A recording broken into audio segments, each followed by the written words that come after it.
और चंद्र ग्रहण। देखिए सूर्य ग्रहण को इंग्लिश में कहते हैं सोलर इक्लिप्स। ये कब लगता है इसको थोड़ा ध्यान से समझिएगा। जब कभी भी देखिए यहाँ तो सूर्य का प्रकाश आ रहा है, सूर्य का प्रकाश यहाँ आ रहा है, बीच यहाँ पे पृथ्वी है। जब बीच में चंद्रमा आ जाता है तो हमें सूरज का हिस्सा नहीं दिखता है, तो कुछ हिस्सा सूरज का हमें नहीं दिख पाता है। इसका मतलब ये हुआ कि सूरज के रोशनी को ये चांद बीच में रोक लिया और इस चांद की यहाँ परछाई पड़ने लगती है। ये परछाई लगभग 50 किलोमीटर एरिया में पड़ती है। जिस देश में ये परछाई पड़ती है पृथ्वी के जिस देश में, उस देश में हम लोग कहते हैं कि वहाँ से सूरज नहीं दिख रहा है, कटा हुआ दिख रहा है, क्योंकि बीच में कौन आ जाता है, चंद्रमा। तो इसे हम कहते हैं लोग सूर्य ग्रहण के नाम से जानते हैं। अब ये सूर्य ग्रहण भी 3 टाइप के होते हैं सब, पार्शियल, एनुलर और टोटल। अब एक बात बताइए आप, ये जो चंद्रमा है ये डायरेक्ट यहाँ तो आ नहीं गया होगा, धीरे धीरे आया होगा। तो पहले थोड़ा सा हिस्सा ढका होगा, फिर ढका होगा, फिर कंप्लीट ढक गया होगा। तो इसलिए अगर बहुत कम धसा है तो पार्शियल, ज़्यादा धसा है तो एनुलर, पूरा कंप्लीट ढक लिया है तो उसे हम लोग कहते हैं लोग टोटल सोलर इक्लिप्स। जैसे समझिए, हमको मान लीजिए कि हम सूर्य हैं और आप लोग पृथ्वी हैं, आप हमको देख रहे हैं, ठीक है। बीच में से क्या आ गया, ये चंद्रमा आ रहा है। अभी आप मेरा फेस हल्का सा ढका हुआ फील कर रहे हैं, तो ये पार्शियल सूर्य ग्रहण है। अभी देख रहे हैं तो आप लोग ये एनुलर दिख रहा है, फिर भी आपको हल्का हल्का हिस्सा दिख रहा होगा, तो ये एनुलर है। एनुलर अगर बहुत करीब हो गया तो उसे कहते हैं टोटल सोलर इक्लिप्स। तो एनुलर और टोटल में ज़्यादा का अंतर नहीं होता है। एनुलर जो होता है वो मतलब हल्का सा जगह छोड़ देता है। आप अगर इसमें देखिएगा तो ये जो है ये आपका पार्शियल है, ये एनुलर सोलर इक्लिप्स है, और ये आपका क्या चीज़ है, टोटल सोलर इक्लिप्स है। तो ये 3 तरह के होते हैं, ज़्यादातर यही वाले देखने को मिलते हैं, हल्का सा पार्शियल देखने को मिलते हैं। सूर्य ग्रहण में हमेशा याद रखिएगा कि बीच में चंद्रमा आ जाता है। चंद्रमा की वजह से सूर्य का प्रकाश नहीं पहुंचता है और इसकी परछाई कितने किलोमीटर पर पड़ती है, 50 किलोमीटर पर पड़ती है। और ये परछाई पश्चिम से पूरब की ओर मूव करती रहती है, पश्चिम से पूरब की ओर क्या करती है, मूव करती है। क्योंकि हम लोग की पृथ्वी कैसे घूम रही है, पश्चिम से पूरब, तो ये शैडो भी कैसे घूमेगा, पश्चिम से पूरब ही घूमता है।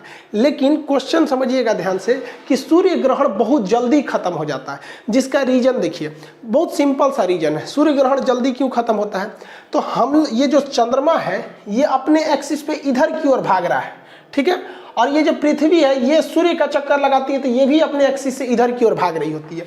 तो इससे क्या होता है कि ये बहुत जल्दी ये डिस्टेंस आपस में हट जाते हैं। तो एक जा रहा है इस साइड में और एक जा रहा है इस साइड में, देखिए फटाक से हट जाएगा, दोनों तुरंत जल्दी हट जाएगा। अब यहाँ से हम इसको सूर्य को भी देख लेंगे और यहाँ पे चंद्रमा पे भी प्रकाश आ जाएगा। तो ऐसी घटना, ये सूर्य ग्रहण बहुत जल्दी खत्म इसलिए होते हैं क्योंकि एंटी क्लॉक घूम रहा है, पृथ्वी भागी इस साइड में और चंद्रमा भागा इस साइड में, सब टोटल प्रकाश आने लगा और ये सूर्य ग्रहण बहुत जल्दी खत्म हो जाता है। तो इसलिए सूर्य ग्रहण मैक्सिमम 7 मिनट और 8 सेकंड का ही हो सकता है।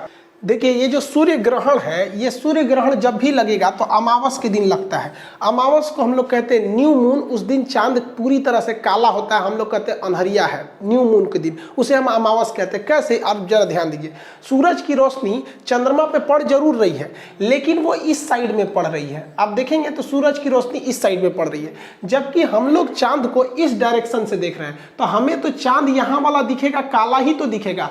इसीलिए कहते हैं कि जब भी सूर्य ग्रहण लगेगा वो किस दिन लगता है, अमावस के दिन, क्योंकि हम लोग इस साइड से इसे देख रहे होते हैं। अब इस सूर्य ग्रहण के कुछ प्रभाव होते हैं, ये सब समझ गए, टाइप समझ गए, टाइमिंग कम क्यों लेता है ये समझ में गए। इसके प्रभाव, इसका प्रभाव क्या होता है, इसे डायरेक्ट नहीं देखना चाहिए, इसका आंखों पर बहुत निगेटिव इफेक्ट पड़ता है, आंख की रोशनी भी जा सकती है।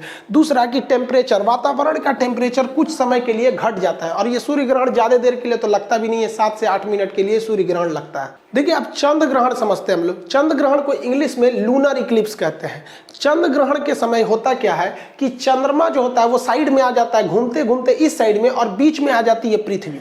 तो पृथ्वी से तो सूरज पूरी तरह से दिख जाता है, लेकिन ये पृथ्वी सूरज से उस प्रकाश को रोक देती है जो चंद्रमा तक जा रहा होता है। इसलिए हमें चंद्रमा का कुछ भाग कटा हुआ दिखाई देता है, तो जिसे हम लोग कहते हैं चंद्र ग्रहण के नाम से जानते हैं। अब ये चंद्र ग्रहण जो होता है ना बहुत लंबा समय तक होता है, 3-4 घंटा तक रहता है। एक्यूरेट टाइम जो होता है 3 घंटा 28 मिनट तक होता है। ऐसा क्यों होता है, ये ज्यादा टाइम क्यों ले रहा है? देखिए हमारी जो पृथ्वी है ये तो सूर्य का चक्कर लगा रही है ऐसे ऐसे, ये हमारी पृथ्वी सूर्य का चक्कर लगाती है, लेकिन इसी के पीछे पीछे चंद्रमा किसका चक्कर लगाता है, वो तो पृथ्वी का चक्कर लगा रहा होता है। अब देखिएगा दोनों में प्रॉब्लम क्या है, जब तक पृथ्वी बीच में रहेगी चंद्रमा पर प्रकाश कम पड़ेगा और ये चंद्र ग्रहण लगेगा।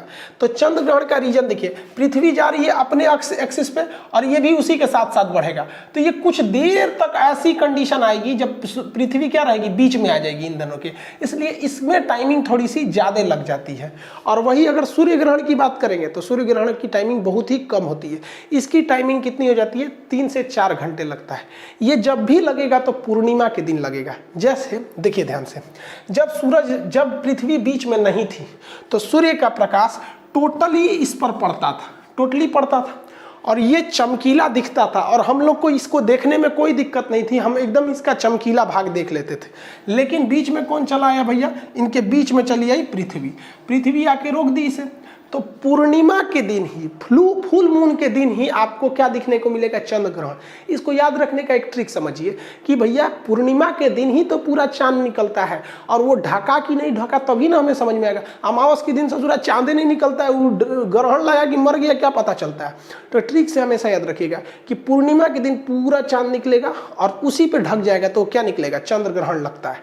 तो हालांकि हम तो कंसेप्ट आपको यहाँ बता दिए, और जब आप मेंस पेपर लिखिएगा तो वहाँ स्पष्ट लिखना पड़ेगा कि चंद्र ग्रहण का समय ज़्यादा क्यों लगता है, क्योंकि इनकी ऑर्बिट जो होती है वो मैच कर जाती है और ये काफी लंबे समय तक क्या होता है, ये देखिए ये तो उसका चक्कर लगा रहा है, ये पृथ्वी का लगाएगा यहाँ पर, समझ आ रहा है कि नहीं आ रहा है। तो ये लंबे समय तक बीच में आ जाता है, लीनियर हो जाता है, जिस वजह से इसकी टाइमिंग थोड़ी बढ़ जाती है।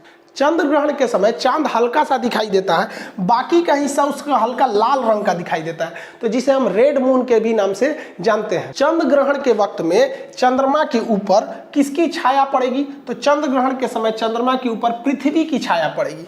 किसी भी चीज की 2 छाया होती है, एक डार्क छाया जिसे हम अंबरा कहते हैं और एक हल्की छाया जिसे पेनम्बरा कहते हैं। तो अंबरा पेनम्बरा आप लोग इजी समझिए, दुनिया में हर चीज का अंबरा परम्बरा मिलेगा। देखिए ना आप यहाँ से, अब ये सूर्य है, ये पृथ्वी है।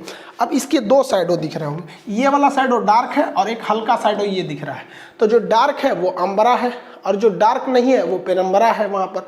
तो अंबरा में जब घुसेगा तो पूरी तरह चांद ढक जाएगा, तो उसे कहेंगे full solar Eclipse, lunar Eclipse. और जब पेनम्बरा में रहेगा तो हल्का हल्का सा ढका रहेगा। आप नहीं समझे, हर चीज़ का पेनम्बरा होता है जी। देखिए ना, कोई भी चीज़ खड़ा करिए, यहाँ देखिए ये क्या है, डार्क साइडो है तो ये अंबरा है, और ये क्या है, पार्शियल है तो वो पेनम्बरा है। कुछ भी चीज़ आप खड़ा कीजिएगा, आप घर पे प्रैक्टिकल कीजिएगा, किसी चीज़ की परछाई बनेगी, एक डार्क परछाई बनेगी वो अंबरा हो जाएगी और एक हल्की परछाई बनेगी वो पेनम्बरा हो जाएगी। किसी भी चीज़ को लेके आप अपना खुद का परछाई देखिएगा ना, कहीं एक जगह लाइट जलाएगा, लाइट एक ही रहना चाहिए, क्योंकि हमारे सोलर सिस्टम में एक ही सूर्य है जो हमारे करीब में है। इन्हें कि 4 गो लाइट जला दे बस 5 गो रोशनी बनने लगेगा, आप कहेंगे अंबरा पेनम्बरा ये सब कौन सी बन गया। इसी कंडीशन में एक चीज बनता है जिसे हम लोग कहते हैं कंजंक्शन और ऑपोजिशन।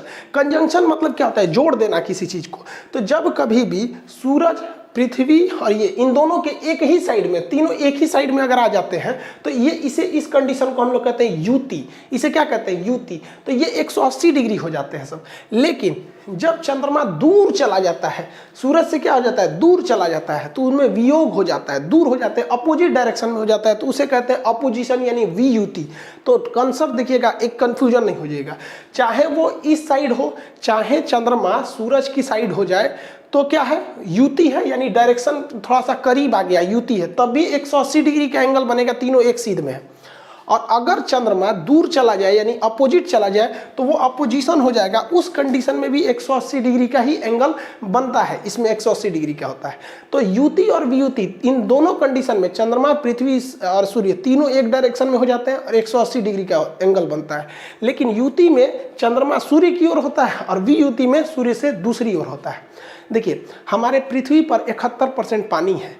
इन पानी को चंद्रमा और पृथ्वी, सूर्य अपनी गुरुत्वाकर्षण से खींचते हैं, जिस वजह से समुद्र में लहरें उत्पन्न होती हैं। समुद्र में क्या होती है, लहर उत्पन्न होती है, जिन्हें हम लोग ज्वार भाटा कहते हैं, इंग्लिश में टाइड एंड ईव कहते हैं।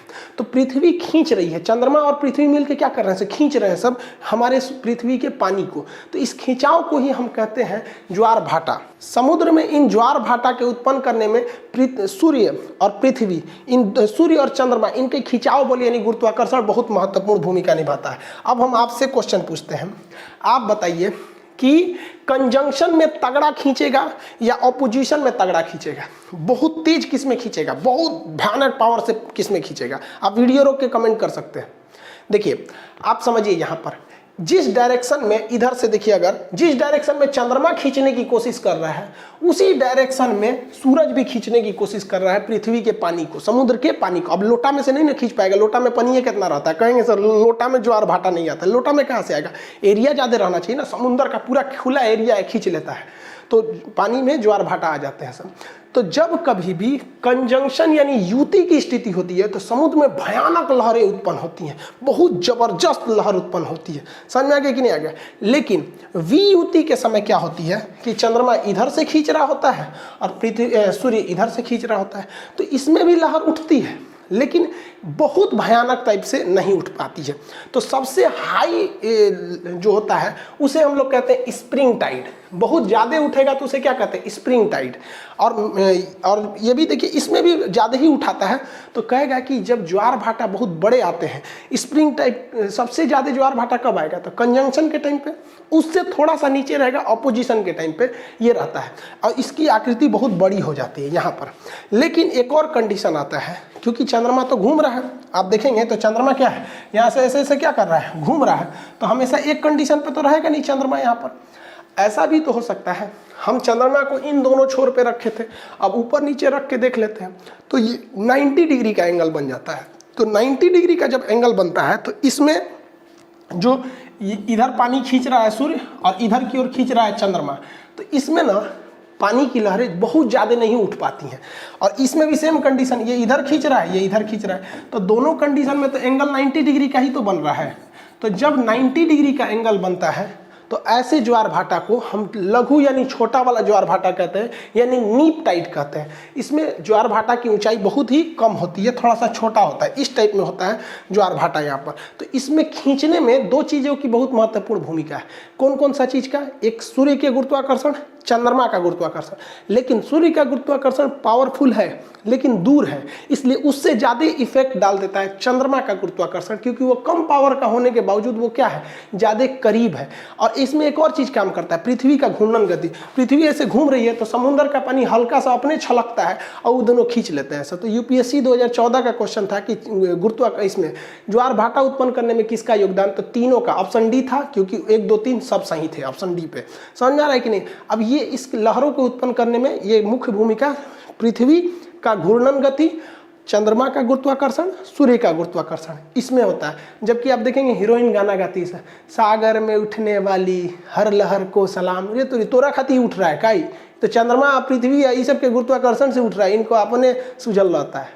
अब आप कंफ्यूज नहीं होइएगा। देखिए जब कभी भी 180 डिग्री का एंगल बनेगा, चाहे वो युति के कंडीशन यानी कंजंक्शन में बने, चाहे वो वियुति यानी ऑपोजिशन में बने, इसमें जो टाइड आएगा वो बहुत लंबा आता है, खींच कर आता है। 180 डिग्री का एंगल होता है, इसे स्प्रिंग टाइड कहते हैं। और जब कभी भी एंगल 90 डिग्री का बने, चाहे वो ऊपर की ओर से बने या नीचे की ओर से बने, तो जब 90 डिग्री का होता है तो उसे को कहते हैं हम छोटा ज्वार भाटा, लघु ज्वार, जिन्हें हम नीप टाइड कहते हैं। तो या ऐसा कंफ्यूजन में मत होइएगा, कुछ कहता है कि इसमें बड़का आएगा इसमें छोटका आएगा। भाई ये दोनों कंडीशन में बड़का आएगा, इन दोनों कंडीशन में छोटका आता है। समझ में आ रहा है कि नहीं आ रहा ये सब चीज़ें। तो इसमें कंफ्यूजन नहीं हो जाएगा, क्योंकि आजकल एग्जाम में क्वेश्चन फिगर बना के दे रहा है। अब कंफ्यूजन एक चीज होता है, सीजीवी किसे कहते हैं। सीजीवी ऐसी चीज होती है जिस वैसा कंडीशन जब तीन कोई चीज आगे पीछे खड़ी हो लेकिन ऊपर से दिखने में वो एक सीध में दिखे तो उसे सीजीवी कहते हैं। सीजीवी और लीनियर होने में बहुत का अंतर होता है। देखिए ये अभी आपको एक डायरेक्शन में नहीं दिख रहे हैं, लेकिन अगर ऊंचाई से देखिएगा हेलीकॉप्टर से तो ये तीनों एक साथ दिखाई देंगे। यहाँ एक तो अगर आप हेलीकॉप्टर से देखेंगे तो एक गोला यहाँ दिखेगा, एक यहाँ दिखेगा और एक यहाँ ऐसे दिखाई देगा। तो इस कंडीशन को हम लोग ज्योग्राफिकल नेम कहते हैं सिजगी। सिजवी यहाँ पे भी है, ऐसे भी सिजवी है, ये भी सिजगी है, ये भी सिजगी है, यहाँ पे आने के बाद भी सिजगी है। अब आप कहेंगे कि सर ग्रहण लग जाएगा, क्योंकि पृथ्वी से अब चंद्रमा नहीं दिखेगा। देखिए सिजवी के कंडीशन में ग्रहण नहीं लगता है। सिजगी उसे कहते हैं जब एंगल पृथ्वी और चंद्रमा के बीच में जो एंगल है वो 5 डिग्री का होता है, मतलब ये ऊपर नीचे है।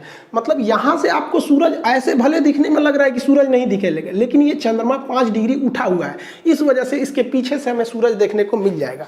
तो सिजगी ऐसा कंडीशन होता है जिसमें कोई भी चीज़ एक कतार में रहती है लेकिन एक दूसरे को ढकी नहीं रहती है, थोड़ा एंगल इधर उधर रहता है। तो ये क्या है? सिजगी है। यहाँ पे भी सिजगी, यहाँ पे भी सिजगी, यहाँ पे भी, यहाँ पे भी, यहाँ पे भी, ये सब क्या है? सब सिजगी है, सब ऊपर से रहने पे। लेकिन अभी सिजगी नहीं रहेगा। क्यों?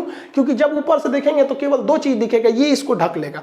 तो ये सिजगी का कंडीशन समझ में आ गया। 5 डिग्री का एंगल होता है। अगर आप देखेंगे तो ये भी सिजगी है, क्योंकि यहाँ यहाँ यहाँ, हाँ ये सिजगी नहीं है, इसके इधर ये भी सिजगी है, ये भी सिजगी, ये भी सिजगी है। समझ में आ गया कि नहीं आ गया? सिजगी। सिजगी और लीनियर में अंतर क्या होता है? देखिए ध्यान से, ये चीज अभी सिजगी है क्योंकि इसमें हम 5 डिग्री का अंतर किए हैं। लेकिन सेम फिगर अगर हम यहाँ बना दें और इसमें 5 डिग्री ऊपर नीचे का अंतर खत्म कर दें तो ये क्या हो जाएगा? ये हो जाएगा सिजगी और ये हो जाएगा लीनियर। ये हो जाएगा लीनियर। इसे कहते हैं रेखीय कहते हैं। तो अंतर समझिएगा, जब 3 कोई चीज हो, एक प्लेन में खड़ी हो और उसके तल में ऊपर नीचे का अंतर हो तो उसे सिजवी कहते हैं। लेकिन तल में थोड़ा भी अंतर ना हो, एकदम सीधे हो कि एक दूसरे को ढक ले तो उसे लीनियर कहते हैं।